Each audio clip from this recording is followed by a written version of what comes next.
السلام عليكم متابعيني الكرام، اهلا وسهلا بيكم. معاكم سمر. النهارده عنوان الفيديو بتاعنا هقول لكم اصل اغنيه يا ليله العيد انستينا. يا ليله العيد انستينا وجددت الامل فينا، من اشهر اغاني العيد اللي غنتها ام كلثوم.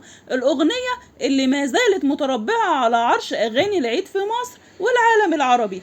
مفيش اغنيه قدرت تنافسها لحد الان، وكل لما نسمعها كأننا بنسمعها لأول مرة، وتلاقيها كده في حتة تانية لوحدها. يا ترى ايه السر؟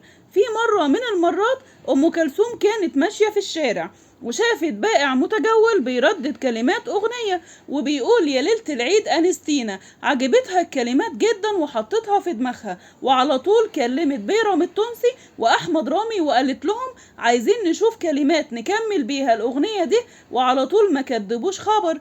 وبالفعل اتعملت احلى واجمل اغنية على مدار الاجيال اللي فاتت، ولحد دلوقتي ما زالت الاغنية ليها معنى ولون مختلف تماما وكلنا بنحب نسمعها. وكانت ام كلثوم اول مرة تغني الاغنية دي للملك فاروق في احدى الحفلات عام 1944، وقدر ساعتها الراديو يرسخ ويثبت الأغنية دي في عقول الناس كلها في مصر وفي العالم العربي. ومن ساعتها كل الناس بترددها كل ليلة عيد ويقولوا يا ليلة العيد أنستينا.